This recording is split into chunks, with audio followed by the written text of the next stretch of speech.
Halo semuanya, kembali lagi bersama saya Michael. Di video kali ini kita akan update keadaan market kripto berikutnya menjelang FOMC ya. Ini mungkin beberapa hari sebelum FOMC, karena FOMC itu di tanggal 1 Februari.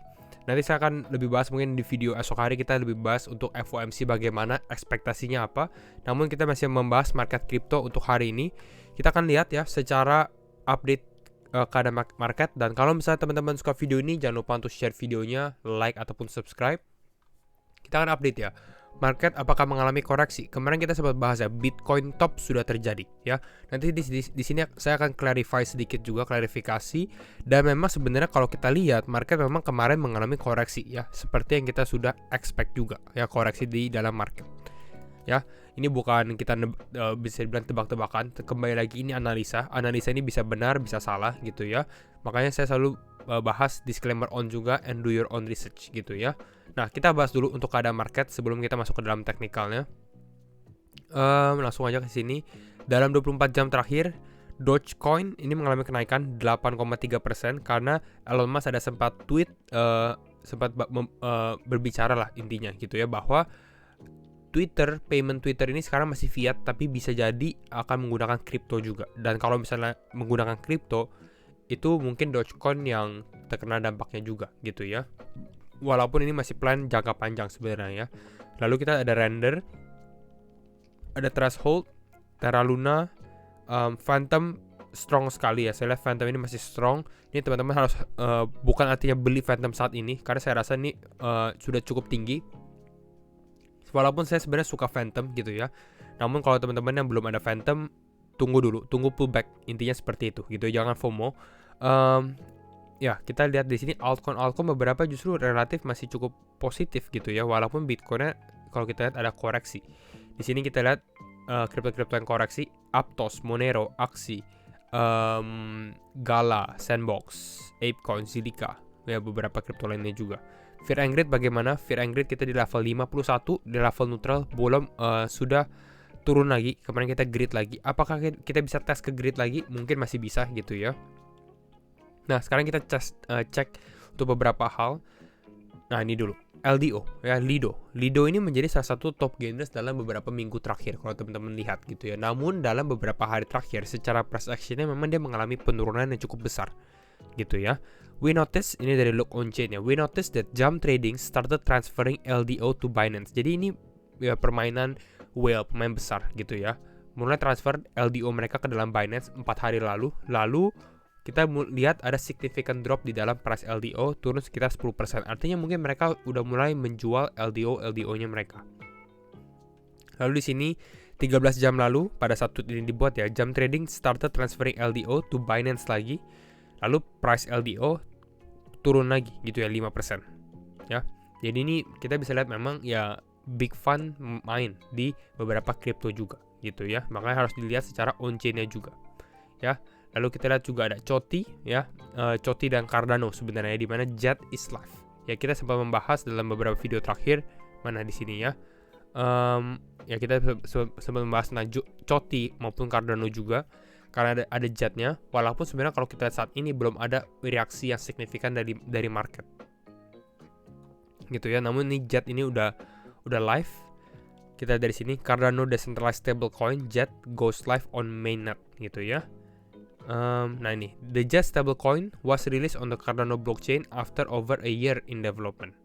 Jet value, jadi ini dirilis hampir ya kira-kira 1 tahun lah di dalam development. Lalu Jet value is designed to remain close to the US dollar. Jadi artinya ya dia stablecoin gitu ya.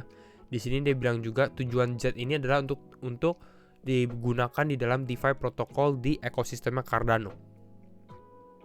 Ya, dia will be over collateralized by 400 to 800% atau 400 sampai 800% dengan Cardano punya native aset ada ya. Satu big question sebenarnya, pertanyaan besar adalah di sini, ini yang kita agak sedikit takutkan, yaitu adalah kalau harga Cardano mengalami drop drastis, ini mungkin collateral dari Jet ini akan mengalami penurunan juga gitu ya. Kenapa? Karena ya Cardano ini kan harganya volatile gitu ya. Ini mungkin yang bisa kita lihat ya, nanti kita akan mungkin lihat tesnya selama beberapa bulan, beberapa minggu, apakah dia bisa stabil secara harga juga untuk Jet sendiri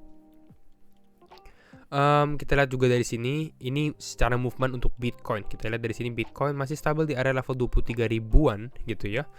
Kita lihat dari sini, Bitcoin imagine a complete repeat of the 2019 upwards chop. Jadi kalau misalnya dia mengulang kembali gitu ya, hal yang terjadi di tahun 2019 terjadi lagi di 2023. Dimana kalau kita lihat ada 3 untapped lows ya.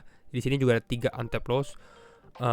Misalnya ini candle-candle yang jarum panjang gitu ya. Lalu ada 3 top, 1 2 3, 1 2 3 juga terjadi, hit 1, hit lagi di sini. Apakah artinya di sini mulai kembali mengalami kenaikan lagi? Saya rasa kalau kita lihat dari movement seperti ini sebenarnya ya bisa aja terjadi gitu ya. Kalau kita lihat dari reaksi market seperti ini sebenarnya kan ada FOMC ya. FOMC kan di 1 Februari. Nanti kita mungkin bisa lihat. Tapi FOMC seharusnya ini big movement untuk FOMC gitu ya. Jadi saya rasa akan ada sedikit perbedaan di dalam hal ini gitu ya untuk Bitcoin di tahun 2023 ataupun di tahun 2019. Walaupun secara pattern kita lihat ini cukup similar ya, menyerupai lah.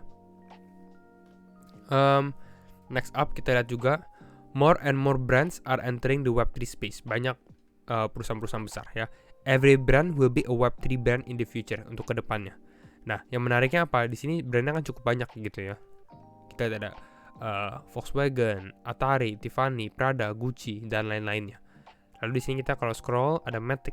Ya Matic mulai kasih sesuatu gitu ya. Karena Matic ini bisa dibilang ya mereka cukup berpartnership banyak dengan brand-brand ini. Starbucks salah satunya juga gitu ya yang berpartnership dengan Matic. Nah, sekarang mungkin kita membahas untuk Bitcoin. Bagaimana grafik atau analisa teknikal Bitcoin? Kembali lagi disclaimer on and do your own research karena setiap keputusan tetap di tangan teman-teman ya. Secara movement ini masih sesuai dengan yang kita prediksi sebenarnya ya. Yang pertama kita melihat kemarin Bitcoin mungkin dia akan scroll remain di sini gitu ya, mengalami kenaikan sedikit lalu tap garis warna biru ini ya sebagai resistance, lalu turun mengalami penurunan dan memang hit level bawah kita 22543. Secara target kalau teman-teman nonton videonya juga yang terakhir, kita sempat membahas target Bitcoin sebenarnya untuk dia tes di sini, mungkin konsolidasi di sini, mungkin tap ke bawah lagi ke sini, ambil liquidity baru mengalami kenaikan lagi.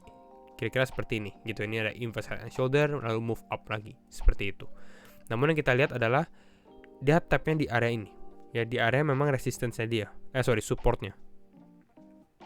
Ya lalu ini kembali reversal lagi. Jadi bisa dibilang sebenarnya untuk saat ini Bitcoin masih cukup strong, masih cukup kuat. Kenapa ya? Karena kita lihat dia masih bisa bertahan dari pressure ke bawah sini, ke area ini. Ya yang kita mau sebenarnya dia masuk ke dalam blue box ini, mungkin di bawah support liquidity ini. Apakah nggak akan terjadi? Masih ada kemungkinan terjadi gitu, apalagi ada FOMC gitu ya. Namun kita akan lihat secara level to level aja gitu ya. Kalau untuk level saat ini ya sebenarnya memang ini Bitcoin masih cukup strong juga gitu ya. Nah, potensi yang saya lihat, apakah ini kita long atau short gitu. Kalau teman-teman kurang tahu, saat ini kembali lagi, ini keputusan yang sulit untuk saat ini gitu ya. Lebih baik menunggu setelah FOMC gitu, setelah keputusannya selesai baru kita melihat trend marketnya.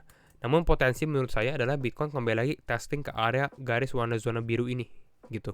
Ke area ini mungkin. Dan nanti kita lihat apakah ada closing secara 4 jam bisa di atas level ini atau tidak. Kalau nggak bisa closing lagi di sini ada rejection, mungkin potensinya ini adalah dia kembali mengalami penurunan gitu. Dan ini mungkin trap beberapa orang juga gitu ya. Kenapa possible trap? Karena mungkin kalau kita dari sini, oke, ini reversal candle-nya cukup bagus ya, cukup strong juga. Artinya kalau kita lihat Bitcoin bisa closing atau testing di area 23.000, saat ini kan ini Bitcoin lagi menguat nih dalam beberapa jam terakhir. Gitu. Jadi mungkin orang lihat, oke, ini Bitcoin mulai menguat lagi, potensi dia testing ke high di sini istilah, atau mungkin ke level 23.000 atau bahkan ke 24.000. Itu bisa terjadi juga. Gitu ya. Namun kalau kita lihat untuk saat ini cenderung mungkin kita lihat potensi untuk dia koreksi kembali lagi gitu ya. Dan kita masih melihat untuk Bitcoin testing ke lows ini gitu, ke zona biru ini, ke level 22.000 lah, di bawah sini 22.100-an. Ini yang kita perhatikan untuk Bitcoin. Walaupun ya cukup beresiko juga. Jadi kalau teman-teman mungkin yang mau shorting di sini, ini harus hati-hati juga ya. Topnya sebenarnya di sini, ini bisa jadi possible local top. Artinya ya ini bisa jadi top sementara untuk Bitcoin gitu ya. Jadi kalau misalnya teman-teman mau short mungkin pada saat Bitcoin naik, let's say ke level 22.600, ini menarik juga gitu ya. Short di sini, stop loss di atas ini gitu ya. karena tetap pasti apa yang naik pun juga akan mengalami penurunan ya. Namun saat ini kalau saya sendiri prefer untuk lebih menunggu setelah FOMC dulu gitu ya, karena permainan di sini ujung-ujungnya kita terkena chop kalau teman-teman seorang trader gitu ya. Even kalau misalnya teman-teman investor pada saat FOMC kalau memang mengalami penurunan yang cukup lumayan gitu ya, dan memang sesuai target kita ke level area ini, ataupun mungkin kalau ternyata koreksi besar sekali testing ke level 21.000 atau 26.600, ini masih menjadi buy opportunity yang cukup menarik ya. Beli saat ini gitu ya, karena kita melihat mungkin potensi Bitcoin ini ada potensi testing ke area atas ini lagi gitu ya, sebelum dia melakukan big movement yang retrace yang besar lah istilahnya gitu ya. Ini kalau kita dari Bitcoin. Kalau kita lihat dari dolar gitu ya,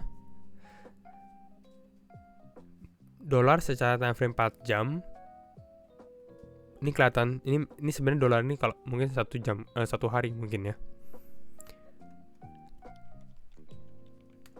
Nah, ini kelihatan ini seperti lagi di resistance ya, lagi di resistance. Artinya apa? Artinya mungkin ini cenderung sebenarnya kalau kita lihat dolar kayak seperti ini, cenderung ada rejection lagi. Kalau ada rejection bisa terjadi seperti ini sebenarnya good news untuk ya aset-aset beresiko gitu ya. Kalau misalnya dolarnya ini kembali lagi terkena rejection seperti itu. Karena di sini ada resistance-nya, di sini ada support gitu ya. Kalau kita scroll lagi di sini, ini resistance juga. Ya, kira-kira itu untuk dolar potensinya ya. Short term level lah untuk ini. Untuk dolar ini pun lagi di bawah exponential moving average 20 ya juga sih kalau kita perhatikan ini gitu ya. Short term resistance untuk dolar. Sebenarnya ini good news untuk crypto ya. Apakah crypto akan naik? Itu pertanyaannya. Kita kembali Bitcoin, apakah ada movement yang besar? Ini cenderung menguat ya. Kembali lagi saya masih lihat mungkin potensi kalau closing mungkin di candle 4 jam, kita lihat candle 4 jam. Closing di atas candle warna biru ini gitu ya. Mungkin ini menarik untuk dilihat lagi potensi Bitcoin mengalami penguatan lagi gitu ya secara 4 jam. Bitcoin dominance bagaimana? Bitcoin dominance kalau kita lihat masih menguat ya. Masih relatif stabil sebenarnya ya. Secara short term dia menguat. Ini karena Bitcoin mulai bergerak lagi ya. Kalau kita lihat tadi ada COTI ya, COTI. Apakah ada movement? COTI ini movementnya cukup menarik ya. Nggak terlalu besar ya. Tadi ini kalau kita lihat di sini ini jam 7 ya, jam 7. Kalau kita lihat jam 7 movementnya di sini memang ada kenaikan, tapi kenaikan ini short term aja 6,8%, lalu drop lagi gitu saat ini 6,25%. Nggak ada terlalu signifikan move di dalam market untuk COTI sendiri. Cardano bagaimana? Cardano justru lebih strong ya kalau kita dari sini. Justru ini movementnya lebih kembali mengalami kenaikan. Ya, walaupun kalau kita lihat mungkin secara one day time frame, kalau kita lihat dari sini pada saat kita buat video sebenarnya Cardano mungkin di area ini gitu ya. Ini mulai mengalami breakout juga, naik 23%. Tapi mungkin kalau teman-teman lihat COTI waktu kita buat video possible movement mungkin di area ini naik 51%, bahkan sempat hampir 100%, 92% gitu ya, dimana ada jet stable coinnya. Jadi mungkin kira-kira ini dulu untuk update kira-kira market crypto. Masih menunggu tentang FOMC intinya gitu ya. Movement market di saat ini susah untuk dianalisa juga gitu ya. Konsolidasi key level mungkin di area garis warna biru ini juga. Jadi itu dulu. Kalau misalnya teman-teman suka video ini, jangan lupa untuk share videonya, like ataupun subscribe. Dan sekali lagi thank you semua for watching and see you in the next video. Bye bye.